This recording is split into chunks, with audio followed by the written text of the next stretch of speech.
नमस्कार, SBT news में आपका स्वागत है। पेश है 27 मई शनिवार दोपहर 3:15 बजे राजस्थान की 15 बड़ी खबरें। इस न्यूज बुलेटिन के प्रायोजक हैं विनी केक एंड मोर। सबसे पहले एक नजर डालते हैं आज की हेडलाइंस पर। भाजपा ने पूर्व सीएम राज्य को सौंपी बड़ी जिम्मेदारी। गहलोत सरकार ने तीर्थ यात्रा पर जाने वालों की संख्या दुगनी की। 10 साल पहले बना आधार कार्ड अपडेट करवाना जरूरी।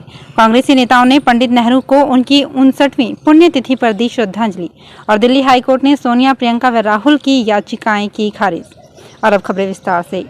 मोदी सरकार के 9 वर्ष पूरे होने पर 30 मई से शुरू हो रहे भाजपा के महाजनसंपर्क अभियान में राजस्थान की पूर्व सीएम और भाजपा की राष्ट्रीय उपाध्यक्ष वसुंधरा राजे को बड़ी जिम्मेदारी मिली है।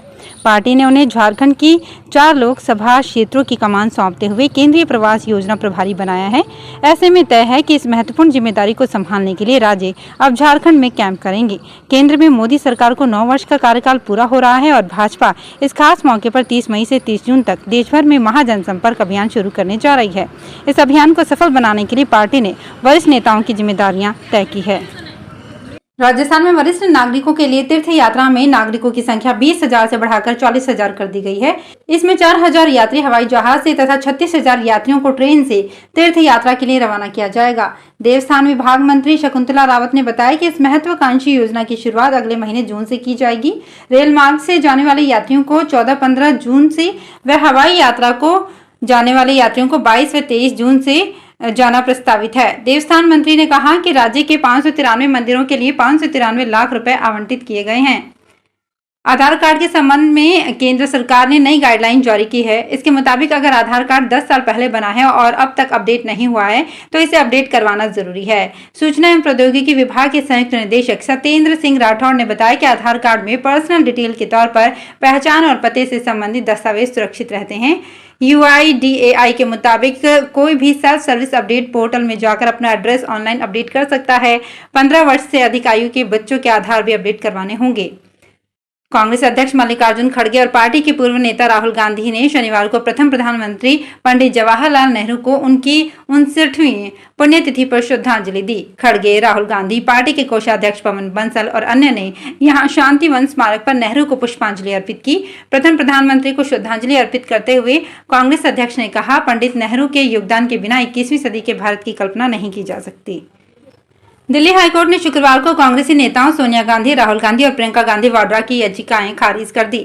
याचिका में गांधी परिवार ने आर्म्स डीलर संजय भंडारी से जुड़े मामले में आयकर विभाग के असेसमेंट को सामान्य असेसमेंट की जगह सेंट्रल सर्किल में ट्रांसफर करने के विभाग के फैसले को चुनौती दी थी। कोर्ट ने साफ कहा कि फेसलेस असेसमेंट कोई मौलिक या निहित कानूनी अधिकार नहीं है जिसका करदाता दावा कर सकता है। गांधी परिवार की दलील थी कि उनका संजय भंडारी समूह के मामलों से कोई लेना देना नहीं है। मनी लॉन्ड्रिंग के आरोपों में भारत में वांटेड भंडारी के प्रियंका गांधी के पति रॉबर्ट वाड्रा के साथ लंदन स्थित फ्लैट को लेकर कथित संबंध बताए जाते हैं। कर्नाटक में सरकार बनाने के 7 दिन बाद मुख्यमंत्री सिद्धरमैया ने शनिवार को कैबिनेट का विस्तार किया। राज्यपाल थावरचंद गहलोत ने 24 मंत्रियों को शपथ दिलाई। इससे पहले 20 मई को CM Siddaramaiah, deputy CM DK Shivakumar के अलावा मल्लिकार्जुन खड़गे के बेटे समेत 8 मंत्रियों ने शपथ ली। मुख्यमंत्री सिद्धरमैया ने बताया कि हमने क्षेत्रीय, जातीय और सामाजिक न्याय के आधार पर कैबिनेट में विधायकों को जगह दी है। हाईकमान के साथ चर्चा के बाद ही कैबिनेट को अंतिम रूप दिया गया है। सरकारी अंग्रेजी मीडियम स्कूलों के बाद अब राजस्थान सरकार आगामी सत्र से वर्चुअल स्कूल शुरू करेगी। खेल प्रतियोगिताओं, पारिवारिक परिस्थिति या अन्य कारणों से जो विद्यार्थी नियमित स्कूल नहीं जा सकते, उनकी नियमित शिक्षा सुचारू रखने के उद्देश्य से ये स्कूल शुरू किए जाएंगे। पायलट प्रोजेक्ट के तौर पर सबसे पहले जोधपुर में नेहल वर्चुअल स्कूल, उदयपुर में पेस ई स्कूल व रॉयल वर्चुअल स्कूल, सीकर में I30 वर्चुअल स्कूल और झुंझुनू में जीवेम स्कूल खोलने का निर्णय किया गया है। इसमें 9वीं से 12वीं तक की पढ़ाई ऑनलाइन होगी। वर्चुअल स्कूल में प्रत्येक कक्षा में 45 विद्यार्थियों को प्रतिदिन 8 कालांश में 6 घंटे पढ़ाई करवाई जाएगी। अलवर जिला परिषद की ओर से लिपिक व शिक्षक पदों पर किए गए अपात्रों के चयन को लेकर स्पेशल ऑपरेशन ग्रुप ने जांच शुरू कर दी है। SOG जयपुर इंस्पेक्टर जांच को यहां पहुंचे हैं। उन्होंने परिषद के अधिकारियों से इसको लेकर बातचीत की, पक्ष जाना और बयान दर्ज किए। माना जा रहा है कि इस प्रकरण में कई अधिकारी और कर्मचारी लपेटे में आ सकते हैं। आपको बता दें कि जिला परिषद के इतिहास में पहली बार SOG की एंट्री होने का मामला जिले भर में चर्चा का विषय बना हुआ है। वर्ष 2013 से लेकर 2022 तक शिक्षकों और लिपिकों की भर्तियां की गई है। इन्हीं में से 6 केस ऐसे सामने आए हैं जो परिषद को दाग लगा गए। मुख्यमंत्री अशोक गहलोत की वरिष्ठ नागरिक तीर्थ यात्रा योजना साकार रूप लेती नजर आ रही है। देवस्थान विभाग मंत्री शकुंतला रावत ने प्रदेश भर के देवस्थान विभाग अधिकारियों की उद्योग भवन में मीटिंग कर निर्देशित किया। मंत्री रावत ने बताया कि प्रदेश में आने वाला पर्यटक अब मंदिरों की ओर रुख करने लगे हैं, जिसके चलते मंदिरों को और अधिक बढ़ावा देने के लिए देवस्थान विभाग के सभी मंदिरों की डॉक्यूमेंट्री फिल्म बनवाई जा रही है। इससे आने वाले समय में मंदिरों में दर्शनार्थियों की संख्या में और अधिक इजाफा होगा। बीकानेर शहर में बिजली चोरी के मामलों में निजी बिजली कंपनी BKESL ने विद्युत थानों में FIR दर्ज कराना शुरू कर दिया है। शहर में बिजली चोरी के करीब 2000 मामले पेंडिंग हैं। कंपनी ने FIR से बचने के लिए संबंधित व्यक्तियों को राज्य सरकार की ओर से चलाई जा रही एमनेस्टी योजना का तत्काल लाभ लेने की सलाह दी है। बिजली चोरी के मामलों में कंपनी का करीब 4 करोड़ रुपए बकाया है। BKESL के COO जयंत राय चौधरी ने बताया कि आज से बिजली चोरी के मामलों में बिजली विभाग के थानों में FIR दर्ज होना शुरू हो गया है। चित्तौड़गढ़ जिला जेल में कैदियों के मोबाइल फोन इस्तेमाल करने का सिलसिला थम नहीं रहा है। एक बार फिर कैचोड़ा कंपनी मोबाइल एक बंदी के बिस्तर के पास से मिला है। तलाशी के दौरान एक मोबाइल फोन मिला है। इससे पहले 12-13 दिन पहले ही तलाशी के दौरान ही 2 कैदियों के पास से 3 फोन मिले थे। टाइट सिक्योरिटी के बावजूद भी बाहर से आसानी से मोबाइल कैदियों तक पहुंचना जेल प्रशासन पर सवाल खड़े करता है।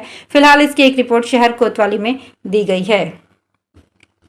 राजस्थान विधानसभा में भी नई भर्तियों की प्रक्रिया शुरू हो गई है। राज्य सरकार से सहमति के बाद विधानसभा ने रिपोर्टर और ड्राइवर की वैकेंसी निकाल दी है। माना जा रहा है कि जल्द ही LDC और स्टेनोग्राफर्स के रिक्त पदों पर भी भर्ती निकाली जाएगी। विधानसभा ने रिपोर्टर के 8 पद और ड्राइवर्स के 2 पदों पर भर्ती के लिए विज्ञापन निकाला है। रिपोर्टर्स में 8 में से 6 पद हिंदी और 2 पद आंग्ल भाषा के रखे गए हैं। 8 में से 3 पद सामान्य, 1 पद सामान्य महिला, 1 SC, 1 ST, 1 OBC और 1 EWS के लिए आरक्षित है। ड्राइवर के 2 पदों में से कोई भी पद किसी भी वर्ग के लिए आरक्षित नहीं है। भाजपा प्रदेश अध्यक्ष CP जोशी ने एक बार फिर प्रदेश की गहलोत सरकार को आड़े हाथों लिया है।